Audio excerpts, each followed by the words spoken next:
Hey everybody, Notorious here. Welcome back to my channel. In this episode, I'm excited to talk all about my favorite loop knot of all time, the Double Dragon. Not only will I teach you two different and unique ways for how to tie this excellent loop knot, but I will demonstrate how to use each method to connect the knot or the loop to a piece of hardware such as a ring, whether it be loose or fixed. All right, let's get right to it.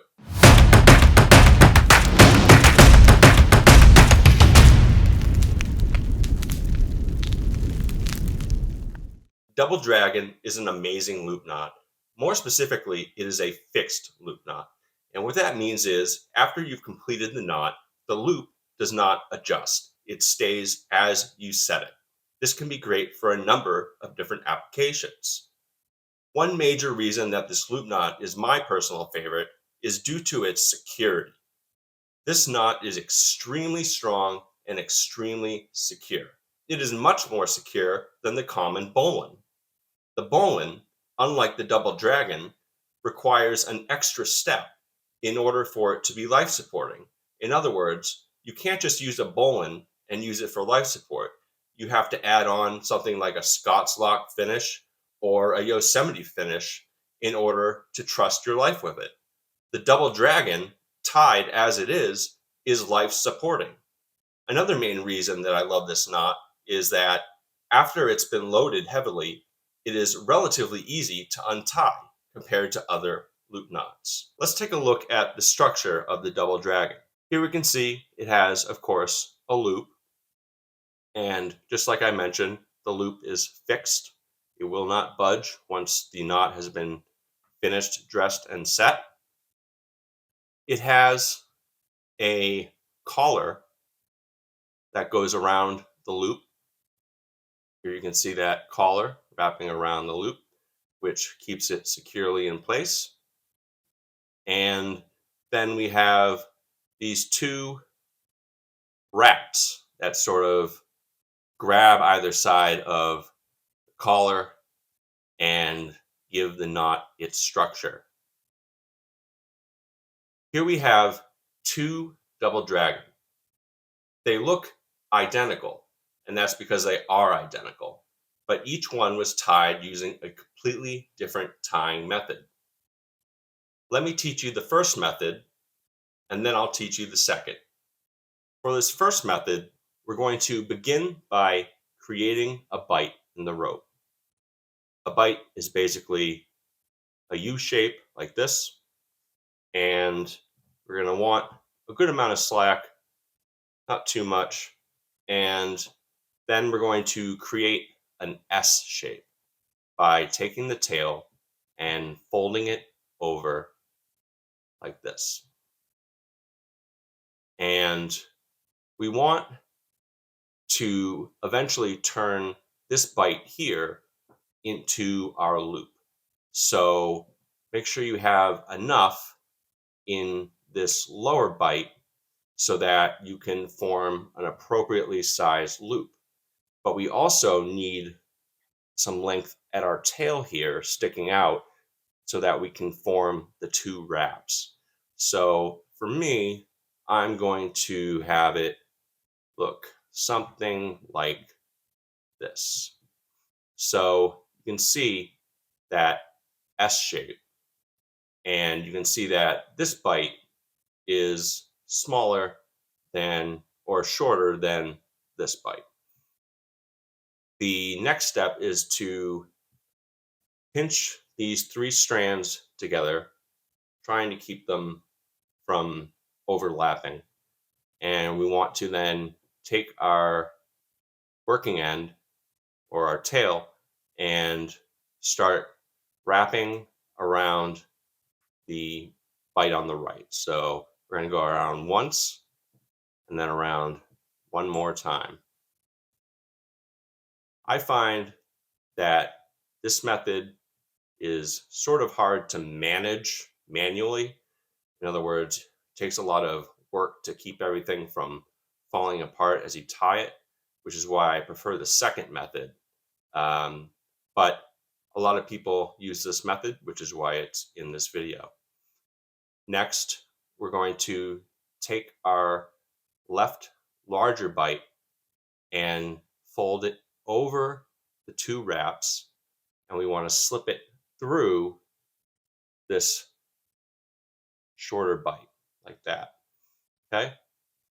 And at this point, we want to make sure everything stays together. So, in order to keep this from turning into a mess, we want to place our thumb on top of the two strands of the loop and sort of grab it like that so that we can grab onto those two wraps too to keep them from coming undone. So make sure your loop is nice and oriented correctly. And then all we do now is take this standing part here and we pull. And there you have it. Now you've completed the knot. Let's just dress it and set it. So first, what I like to do is grab the loop and the standing end, pull nice and tight. Then we can secure these two wraps by pulling the tail here. It helps to sort of feed and push a little bit so that it's nice and secure. And then finally, last step, I grab the standing part again and I pull each side of the loop separately. There you go. Now you've created a double dragon. What if you wanted to connect a ring to this? Well, all you have to do is add one before you finish the knot. So this will only work if you are connecting it to a ring that is loose versus a ring that is fixed, such as a anchor point. Okay, this will not work on anchors or pieces of hardware that are fixed to something. This will only work with loose rings or hardware. And all you do is put the ring on, and we're going to form our S again. And we want to have our ring on the longer bite of the loop, or the S rather.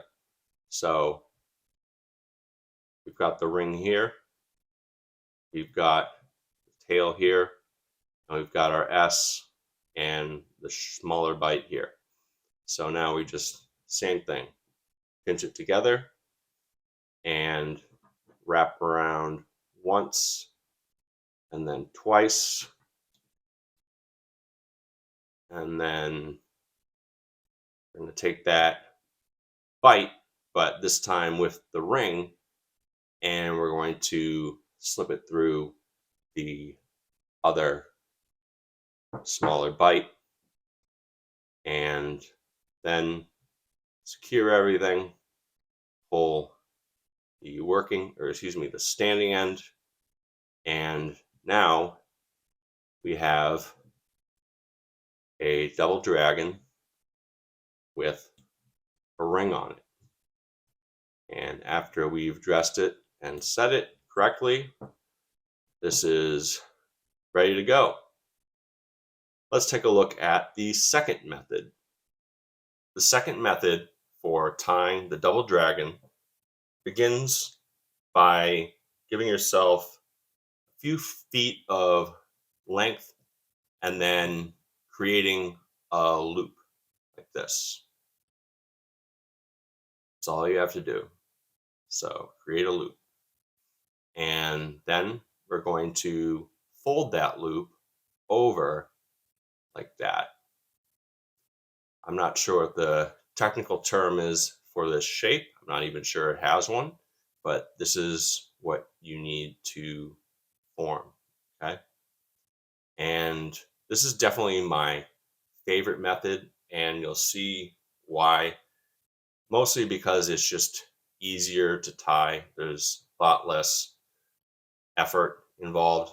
And we next just take our working end and pass it parallel with this strand exiting out here, and we're going to pass it through and then pull it through like that. And make sure you're going to the outside of this looped portion here. Now we can set the size of our loop however we want it to be. We can set it now. And then finally, we just take our working end and we're going to pass it over these two strands and then around in through here and out here. So like this. Okay, so we're going to pass it through like that. Do that once and then one more time. And now we've created the double dragon. We just need to dress it and set it. So again, let's grab our loop, let's pull our standing end, and then let's secure the wraps and flip it over. It looks exactly like the other double dragon. It's just that when you finish the knot, it'll be in a different orientation. But all you have to do is flip it over and it looks exactly the same exact knot.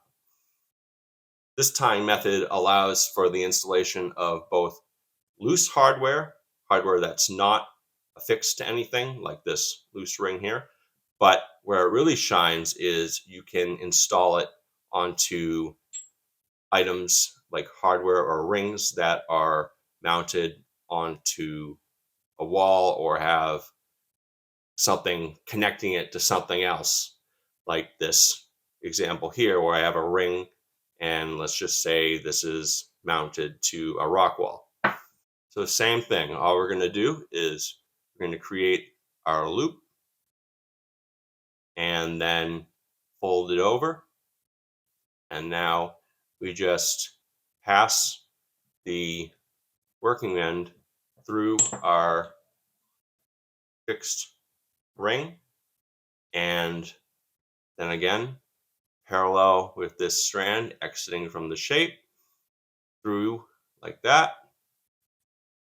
And here we can set the size of our loop, and then we take this working end and we bring it over these two strands. Okay, so like that, and through here and out to the other side. I'm trying to do this from a weird angle here. So do that once, and then we do that a second time. Like that. So we've created our wraps, and then we can pull the standing part and cinch that down, dress it, set it nicely, and now we have a double dragon that is securely connected to a fixed anchor. So there you have it. You've just learned two completely different methods, both useful in their own ways, for tying the double dragon. The double dragon, again, is such an amazing loop knot. I hope you will learn it and I hope you will use it. Thanks so much for watching this video. If you enjoyed it, please hit the like button. Also, please subscribe for more content like this. I also make content about tree climbing. And not only do I make long form videos, but I have a lot of shorts as well. So be sure to check those out too. Once again, thanks so much for watching. And as always, be sure to check out my channel for more hitch how-tos, knot tutorials, and climbing videos. Bye.